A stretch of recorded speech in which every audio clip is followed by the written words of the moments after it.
பிள்ளைகளை எப்படி வழிநடத்தணும், வழிகாட்டணுன்றதுக்கு நீங்களும் உங்கள் மனைவியும் சிறந்த முன் உதாரணம் சார். வாழ்த்துக்கள், வாழ்த்துக்கள். அ பெற்றோர்களுக்கு நீங்கள் ஒரு முன் உதாரணமா இருக்கீங்க. ஏதோ ஒரு வழியில அவங்க நல்வழிப்படுத்தணும். அதுக்கு பிள்ளைகள்ட்டயும் ஒரு திறமையும், இந்த ஆர்வமும் இருக்கணுன்றதுக்கு உங்க பொண்ணு நல்ல ஒரு உதாரணம். அப்பா உடைய இத வந்து அப்படியே பிடிச்சிக்கிறாங்க பாருங்க. நாங்க உங்கள இன்டர்வியூ பண்ணுறதுக்கு முன்னாடி நாங்க இதெல்லாம் பார்த்துட்டு தான் வந்தோம். உங்களோட ப்ரொஃபைல்ஸு, உங்களுடைய வீடியோஸு இதெல்லாம் பார்த்துட்டு தான் வந்தோம். இந்த சின்ன வயசுலயே உங்க பொண்ணு இவ்வளோ இன்ஸ்ட்ருமெண்ட்ஸ் வாசிக்கிறாங்க. ஒரு படத்துல பார்த்தோம். ஆ அவங்க கையில நீங்க தூக்கி வச்சிருக்கீங்க. ஒரு கிரேட் எக்ஸாம் முடிச்சிருக்காங்க. அது என்ன எக்ஸாம்னு நான் பார்க்கல. என்ன இன்ஸ்ட்ருமெண்ட்னு பார்க்கல. அவன் கையில தூக்கி வச்சிருக்கக்கூடிய அந்த குழந்தை அளவுல இருக்கக்கூடிய அந்த சின்ன பிள்ளைய எப்படி அந்த கிரேட் எக்ஸாமுக்கு நீங்க வளர்த்துருக்கீங்க? தெரியல சார். அது ஆச்சரியம் தான். ஆக்சுவலா வந்து அவளுடைய ஃபர்ஸ்ட் எக்ஸாம் பார்த்தீங்க அப்படின்னா வந்து சிங்கிங்கில தான் எடுத்தா. 6 வயசு இருக்கும்போதே வந்து ஃபர்ஸ்ட் எக்ஸாம் ஸ்டார்ட் பண்ணிட்டா அவ. லாக்டவுன் டைம் தான் மெயினான ஒரு ரீசன். லாக்டவுன் டைமில் வந்து ப்ரொடக்டிவாக நம்ம என்ன பண்ண முடியும் அப்படின்னும்போது வீட்டில் வந்து அந்த ஃபுல்லாக வீட்டிலே தான் இருந்தோம் இல்லையா, அந்த டைமில் வந்து நான் வந்து அவளுக்கு ஃபுல்லாக ட்ரைனிங் ஸ்டார்ட் பண்ணேன். என்னுடைய லைஃப்பில் வந்து 7 வயசில் நான் வந்து எங்கள் அப்பா எனக்கு வந்து வாசிக்க சொல்லி கொடுத்தாங்க. ஒரு பாயிண்ட்டுக்கு அப்புறம் எங்கள் அப்பா அம்மா சொன்னது தான், நாங்கள்லாம் வந்து முறையாக இதை படிக்கலை, எங்ககிட்ட சர்டிஃபிகேட் கிடையாது, ஆனால் நீங்கள்லாம் இதை படிக்கணும், நீங்கள் சர்டிஃபைட் மியூசிஷியன்ஸாக இருக்கணும் அப்படின்னு சொன்னது தான் என்னோட மைண்டில் ஓடிட்டு இருந்த விஷயம். என் பொண்ணுக்கு நான் வந்து எவ்வளோ சீக்கிரம் முடியுமோ அவ்வளோ சீக்கிரம் நான் அதை ஸ்டார்ட் பண்ணணும். என் பொண்ணை வந்து எத்தனை இன்ஸ்ட்ருமெண்ட்டில் நான் சர்டிஃபிகேஷன் கொடுக்க முடியுமோ, எனக்கு கிடைச்ச இந்த நாலேஜை நான் கண்டிப்பாக என்னுடைய பொண்ணுக்கு நான் கொடுக்கணும் அப்படின்றது தான். ஸோ அந்த லாக்டவுன் டைமில் நிறைய டைம் இருந்துச்சு. ஸோ அப்போ வீட்டில் உட்காந்துருந்து எப்போல்லாம் அவள் வந்து விளையாடி முடிச்சுட்டு கொஞ்சம் ஃப்ரீயாக இருக்கிறாளோ அப்போல்லாம் அவளுக்கு வந்து இந்த சாங்ஸ் எல்லாமே சிங்கிங் எல்லாம் சொல்லி கொடுத்து பேசிக் ட்ரைனிங் எல்லாம் ஆரம்பித்து அதுக்கப்புறம் அவளை வந்து மொதல் எக்ஸாம் வந்து 6 வயசில் இருக்கும்போதே சிங்கிங்கில் ஸ்டார்ட் பண்ணேன். இப்போ அவள் சிங்கிங்கில் வந்து 5th கிரேட் வரையும் வந்துட்டான். 10 வயசுனா அவ்வளோ 9 வயசு தான் இருக்குது. அதுக்குள்ளே வந்து 5th கிரேட் வரையும் கம்ப்ளீட் 5th கிரேட் பண்ணிகிட்டு இருக்கிறா. இப்போ கீபோர்டுமே அப்படி தான். கீபோர்டில் வந்து இப்போ 2nd கிரேட் பண்ணிகிட்டு இருக்கிறா. தியரி ஆஃப் மியூசிக் கொஞ்சம் கஷ்டமானதான் அவள் ஏஜுக்கு புரியறதுக்கு. பட் அதுலேயுமே வந்து 1st கிரேட் முடிச்சு 2nd கிரேட் வந்துட்டா இப்போ. அது இல்லாமல் ரெக்கார்டர்லுமே 1st கிரேட் இப்போ பண்ணிட்டு இருக்கிறா. ஸோ எவ்வளோ என்னால் மேக்ஸிமம் முடியுமோ அதை நம்ம வந்து அவங்களுக்கு கொடுத்துடணும் அப்படின்றது தான் என்னுடைய இது. Super sir.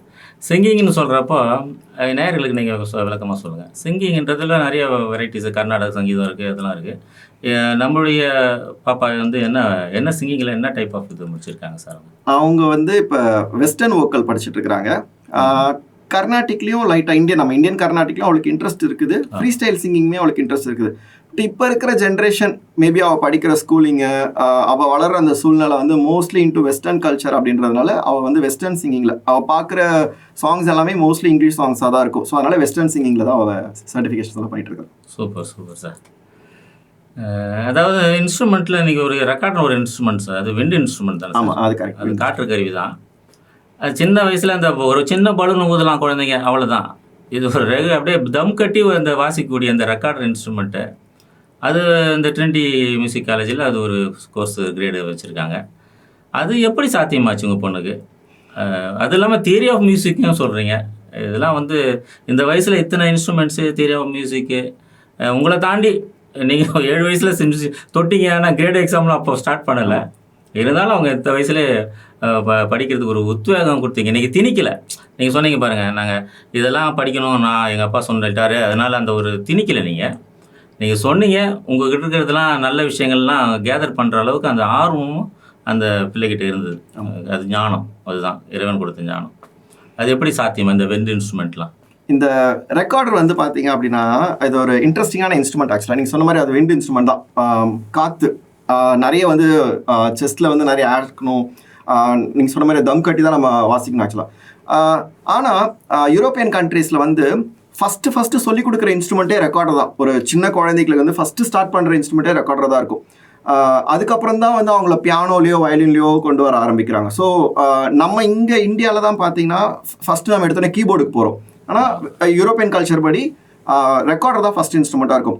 இன்னொரு இன்ட்ரெஸ்டிங்கான இன்ஸ்ட்ருமெண்ட் என்னென்னா பாண்டிச்சேரி ஃப்ரெஞ்சோடைய ஒரு மெயின் இன்ஸ்ட்ருமெண்ட்டே ரெக்கார்டர் ஆக்சுவலாக. ஸோ இங்கே பாண்டிச்சேரியில் தான் வந்து எனக்கு தெரிஞ்சு ரெக்கார்டர் அப்படின்ற ஒரு இன்ஸ்ட்ருமெண்ட்டே சொல்லிக் கொடுக்குறாங்க. சென்னையில் போனால் கூட ரெக்கார்டருக்கு வந்து டீச்சர்ஸ் கிடைக்காது. பாண்டிச்சேரியில் மட்டும் என்னன்னே தெரியாது.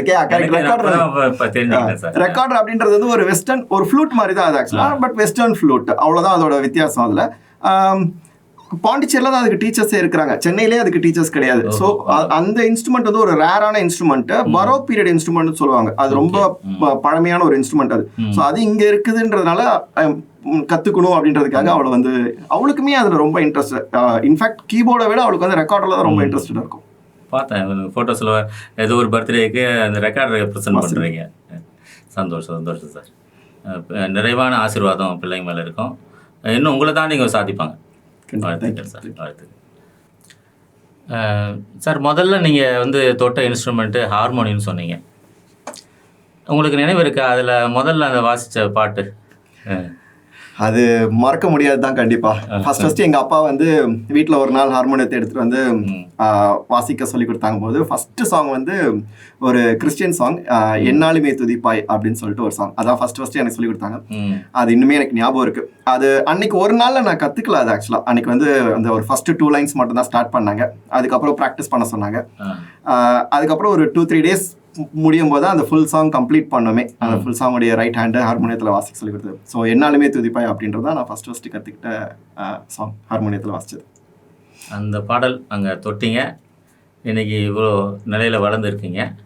தொடர்ந்து நீங்கள் வேறு என்னென்ன இன்ஸ்ட்ருமெண்ட் சார் வாசிப்பீங்க? இப்போ நீங்கள் என்னென்ன இன்ஸ்ட்ருமெண்ட்? ஹார்மோனியத்தில் கற்றுக் கொடுத்தாலுமே அதுக்கப்புறம் வந்து 10 வயசு இருக்கும்போது கீபோர்டு. ஸோ கீபோர்ட் டெக்னாலஜி இன்ஸ்ட்ருமெண்ட்ன்றதுனால கீபோர்டு தான் ஃபுல்லாக மெயினாக ஃபோக்கஸ் பண்ணது. கிட்டார் கிளாஸ்க்குமே அனுப்பிச்சாங்க, பட் எனக்கு அதில் வந்து பெருசாக ஒரு இன்ட்ரெஸ்ட் வரல. ஸோ நான் வந்து கீஸ்லேயே ஸ்டிக் பண்ணிட்டேன். நான் கீபோர்டு கற்றுக் கொடுக்க ஆரம்பித்தேன். கீபோர்டில் எக்ஸாம்ஸ் பண்ணிகிட்டு இருந்தேன். அதுக்கப்புறம் சர்ச் மியூசிக் அப்படின்றதுனால சர்ச் ஆர்கன் அப்படின்னு சொல்லுவாங்க, 4 பார்ட் பிளேயிங் சொல்லுவாங்க ஆக்சுவலாக. ஸோ அந்த church organ style of playing அது வந்து ப்ளே பண்ணுவேன். அதுக்கப்புறம் பியானோ. ஸோ கொஞ்சம் கொஞ்சமாக அது அப்படியே வளர்ந்து வரும்போது any instrument that has keys, இப்போ மெலோடிக்கா சொல்லலாம். ஸோ அந்த மாதிரி கீஸ் வச்சிருக்கக்கூடிய எந்த இன்ஸ்ட்ருமெண்ட்டாக இருந்தாலுமே அதுக்கு ஓரளவுக்கு நான் வந்து அதை ப்ளே பண்ணுற அளவுக்கு இருந்தேன். பட் மெயினாக வந்து பார்த்தீங்கன்னா கீபோர்டில் தான் என்னோட ஃபோக்கஸ் இருந்துச்சு. ஸோ மெயினாக வந்து கீபோர்டில் தான் எக்ஸாமினேஷன் சர்டிஃபிகேஷன்ஸ் எல்லாமே பண்ணாலும் அதை சுற்றி வந்து இருக்கக்கூடிய any instrument that has keys on it அது எல்லாமே ப்ளே பண்ணிட்டு இருந்தேன். அதுக்கப்புறம் வந்து 2011 12 தான் வந்து நான் வயலின் கற்றுக்க ஆரம்பித்தேன். ஸோ இப்போ நான் வயலினும் ப்ளே பண்ணுவேன். So like keyboard, piano, church organ, violin, melodica. So இது மாதிரி அது இல்லாமல் ட்ரம்ஸ் கிளாஸ் போனேன். நான் ஒரு 3 years ட்ரம்ஸ் கிளாஸ் போனேன். சென்னையில் இருக்கும்போது ஒர்க் பண்ணிருக்கும்போது அங்கே நான் ஒரு 3 years ட்ரம்ஸ் கிளாஸ் போனேன். ஸோ ட்ரம்ஸ் ப்ளே பண்ணுவேன், பெர்கஷன்ஸ் ப்ளே பண்ணுவேன். எனக்கு இந்த பெர்கஷன் மேலே ரொம்ப இன்ட்ரெஸ்ட் எப்பவுமே. ஒரு மாதிரி மேஜிக்கலாக இருக்கும். அது மெயினாக ஒரு லீட் ப்ளே பண்ணலனாட்டியும் கூட அது இல்லைன்னா ஒரு மாதிரி சாங் எம்டியாக இருக்கும். ஸோ அந்த பெர்கஷன்லேயே எனக்கு ரொம்ப இந்த ஷேக்கர்ஸு இல்லை இந்த நம்மளுடைய சலங்கை ஷேக்கர்ஸு அதெல்லாமே வந்து பெர்கஷன் சொல்லுவாங்க. ஸோ அது வந்து ஒரு மெயின் லீடாக இருக்காது. இப்போ ட்ரம்ஸ் ஒரு மெயின் லீடாக இருந்தாலுமே அது கூட இது ஒரு அடிஷனல் தான். பட் ஆனால் இந்த அடிஷனல் இது இல்லைன்னா வந்து எம்டியாக இருக்கும் சாங். ஸோ எனக்கு அந்த பெர்கஷன்ஸில் ரொம்ப ஒரு இன்ட்ரெஸ்ட் இருந்துச்சு. ஸோ அந்த மாதிரி மல்டிபிளாக எல்லா இன்ஸ்ட்ருமெண்ட்ஸுமே சுற்றி கற்றுட்டு இருந்தேன். பட் ஃபோக்கஸ் மெயின் வந்து இட் வாஸ் ஆன் கீபோர்டு தான். சரி, சூப்பர். இப்போ எல்லா இன்ஸ்ட்ருமெண்ட்டும் ஓரளவுக்கு நீங்கள் டச் பண்ணுறீங்க. சில இதில் பாண்டித்துவம் பெற்றிருக்கீங்க. முக்கியமாக இந்த கீபோர்டு சொல்கிறீங்க. இப்போ கீபோர்டு எலக்ட்ரானிக் டிவைஸ்ன்றது இப்போ ரீசெண்டான டேஸில் தான் நிறைய நம்ம பார்க்குறோம், எல்லா இடத்துலையும் இருக்குது. நீங்கள் சொல்லக்கூடிய வாசிக்க அப்பா சொல்லிக் கொடுக்குற காலகட்டத்தில் அப்போல்லாம் பார்த்தீங்கன்னா சர்ச்சில் அங்கெல்லாம் அந்த ஹார்மோனி தான் நிறையா வச்சுருப்பாங்க. அந்த ஹார்மோனியத்தில் தான் வாசித்து பழகியிருப்பாங்க. இப்போ இருக்க மியூசிஷியன்ஸ் எல்லாமே பார்த்தீங்கன்னா பெரிய பெரிய மியூசிஷியன்ஸ்லாம் அந்த ஹார்மோனியம் வச்சுருப்பாங்க. அந்த வகையில் நீங்கள் ஒரு சிறப்பான ஒரு மியூசிக் இன்ஸ்ட்ரக்டராக இருக்கீங்க, மியூசிக் கோஆர்டினேட்டராக இருக்கீங்க. வாழ்த்துக்கள் சார். தேங்க்யூ. வாழ்த்துக்கள். அந்த ஒரு சின்ன அந்த காற்று கருவியான ஹார்மோனியத்தில் ஆரம்பித்து இன்றைக்கி நீங்கள் விருட்சமாக வளர்ந்து நிற்கிறீங்க. விருட்சமாக வளர்ந்து நிற்கிறதுனால அந்த நிழலில் அந்த இசை என்னும் அந்த விஷயத்தை நிறையா மாணவர்களுக்கு அந்த நிழலாக கொடுத்துட்ருக்கீங்க. கேள்விப்பட்ட வரையிலும் different type of teaching methods, பசங்களுடைய நீங்கள் செய்கிற அணுகுமுறை இதெல்லாம் நாங்கள் கேள்விப்பட்டிருக்கோம். அதனால தான் தேடி வந்திருக்கோம் உங்களை. நீங்கள் இப்போ படிக்கிற காலேஜ் டேஸ்லலாம் சொன்னீங்க, நாங்கள் இண்டிவிஜுவல் இது வச்சுருந்தோம், பேண்டு வச்சுருந்தோம், அப்போ நாங்கள் பெர்ஃபார்ம் பண்ணுவோம்னு சொல்லியிருந்தீங்க. அதெல்லாம் தாண்டி தான் அந்த படிக்கட்டெல்லாம் தாண்டி தான் இந்த உயரமான இடத்துக்கு வந்திருக்கீங்க. அந்த வகையில் என்னென்ன ஆல்பம்ஸ் எதாவது பண்ணியிருக்கீங்களா அந்த காலகட்டத்தில்? சொல்லுங்கள் சார். ஓகே. ஆமாம், நாங்கள் இப்போ சின்ன வயசுலேருந்து அப்பா சொல்லிக் கொடுத்தாங்க. அதுக்கப்புறம் வந்து என்னுடைய டீச்சர் மிஸ்டர் என் பவுலஸ் அவங்க சொல்லிக் கொடுத்தாங்க. அப்படியே நாங்கள் ஒரு பக்கம் ஸ்டடீஸ் போயிட்டு இருந்துச்சு. அதுக்கப்புறம் வந்து மியூசிக் படித்தோம். காலேஜ் ஜாயின் பண்ணேன். காலேஜ் ஜாயின் பண்ணதுக்கப்புறம் நாங்கள் ஒரு இண்டிபெண்ட்டாக நாங்கள் ஒரு பேண்ட் ஆரம்பித்தோம். நான், தம்பியோட ஃப்ரெண்ட்ஸு, மியூசிஷியன்ஸாக ஒரு ட்ரம்மரு, ஒரு 2 கிட்டாரிஸ்ட்டு, நான் கீபோர்டு, சிங்கிங், இப்படி நாங்கள் ஒரு பேண்ட் ஆரம்பித்தோம். பேண்ட் ஆரம்பித்து இண்டிபெண்ட் ஆல்பம்ஸ் பண்ணோம் நாங்கள் ஆக்சுவலாக. அதுவுமே யூடியூப்ல எல்லாமே இருக்குது. எனக்கு ஃபஸ்ட்டு யூடியூப் ஆல்பம் வந்து என் தேவன் என் வெளிச்சம் அப்படின்னு சொல்லிட்டு ஒரு கிறிஸ்டியன் சாங். அதுதான் ஃபஸ்ட்டு நாங்கள் யூடியூப்ல ரிலீஸ் பண்ணது. கிட்டத்தட்ட ஒரு 15 வருஷத்துக்கு முன்னாடி பண்ணது அது. ஸோ அதுதான் ஃபஸ்ட்டு சாங்கு. சின்ன சின்ன விஷயங்கள் தான். இந்த மாதிரி நாங்கள் வந்து ஒரு டீமாக ஃபார்ம் பண்ணி மியூசிஷியன்ஸாக நாங்கள் க்ரோ ஆனது. அதுக்கப்புறம் எங்கள் பேண்ட் வந்து காம்படிஷன்ஸில் கலந்துக்குச்சு, காம்படிஷன்ஸில் வின் பண்ணோம். அப்படியெல்லாம் இருந்தது தான் வந்து என்னுடைய சொந்தக்காரங்க ஒருத்தவங்க வந்து சரி நீங்கள் இவ்வளோ தூரம் மியூசிக்கில் இருக்கீங்களே, எங்கள் பிள்ளைங்களுக்கும் சொல்லிக் கொடுங்க அப்படின்னு சொல்லி ஆரம்பிச்சது. அங்கே சொல்லிக் கொடுக்க ஆரம்பிச்சதான் வந்து எனக்குள்ள வந்து ஒரு டீச்சிங்கான ஒரு பேஷன் இருக்குது அப்படின்னு தெரிய ஆரம்பிச்சது எனக்கு. மேபி எங்கள் அம்மாவுமே டீச்சிங்கில் இன்ட்ரெஸ்டடாக இருந்தாங்க. அவங்களுக்குமே வந்து ஒரு டீச்சர் ஆகணும் அப்படின்றது. எங்கள் அம்மாவுடைய அக்காங்க, என்னோட பெரியம்மா, அவங்க எல்லாருமே டீச்சர்ஸாக தான் இருக்கிறாங்க. ஸோ இப்படி எல்லாருமே வந்து டீச்சிங் லைனில் இருக்கும்போது ஆட்டோமேட்டிக்காக அது பிளட்லேயும் வந்து இருக்குது. ஸோ அப்பா சைட்லேருந்து அந்த மியூசிக்கும் அம்மா சைட்லேருந்து அந்த டீச்சிங்கும் தான் கலந்து வந்து என்னை வந்து ஒரு மியூசிக் டீச்சராக ஆக்கியிருக்கணும் அப்படின்னு நான் நம்புகிறேன் ஆக்சுவலாக. ஸோ அந்த ஒரு ஸ்டூடெண்ட்டுக்கு நம்ம சொல்லிக் கொடுக்குறோம். ஃபர்ஸ்ட் நான் வந்து என்னுடைய சொந்தக்காரங்களுக்கு நான் எடுத்து அவங்க ஒரு பாட்டு வாசிக்கும் போது அவங்களுடைய அந்த சக்ஸஸ் வந்து அவ்வளோ ஒரு பெரிய விஷயமா எனக்கு தெரிஞ்சிச்சு ஆக்சுவலாக. அவ்வளோ சந்தோஷம், அந்த சந்தோஷம் அவ்வளோ எனக்கு கிடைச்சிது. அது அன்னைக்கு ராத்திரி நம்ம வீட்டில் போய் நம்ம தூங்கும் போது நம்ம ஏதோ பெருசாக சாதிச்சிட்டோம் அப்படின்ற ஒரு ஃபீலிங் இருக்கும். அது அந்த டீச்சருக்கு மட்டுமே தான் அந்த விஷயம் அது புரியும் ஆக்சுவலாக, வேற யாருக்கும் அது புரியாது. அது ஸோ அந்த ஒரு இதுதான் வந்து நம்ம வந்து ஓகே டீச்சிங்கில் நம்ம வி கேன் டூ திஸ் அப்படின்ற ஒரு ஸ்டார்டிங் பாயிண்ட்டாக இருந்துச்சு எனக்கு அப்போ. அது அதுக்கப்புறம் தான் காலேஜுக்கு அப்புறம் வந்து ஒர்க் போனதுக்கப்புறம் வந்து அப்படியே அங்கேயும் ஒரு பேண்டு, அந்த பேண்டில் பெர்ஃபார்ம் பண்ணிட்டு இருந்தது. அப்புறம் சும்மா ஃப்ரெண்ட்ஸ் யாராவது கேட்டாங்கன்னா அவங்களுக்கு சொல்லிக் கொடுக்க சின்னதாக இருந்தது. ஆஃப்டர் மேரேஜ் அந்த ஐடிலேருந்து குவிட் பண்ணிவிட்டு அதுக்கப்புறம் இங்கே பாண்டிச்சேரிக்கு வந்தபோது தான் வந்து ஸ்கூலாக நம்ம எஸ்டாப்ளிஷ் பண்ணலாம் அப்படின்னு சொல்லிட்டு ஆரம்பிச்சது தான் இந்த மியூசிக் ஸ்கூல். அது ஒரு ப்ரொஃபஷனாக தேர்ந்தெடுத்தீங்க.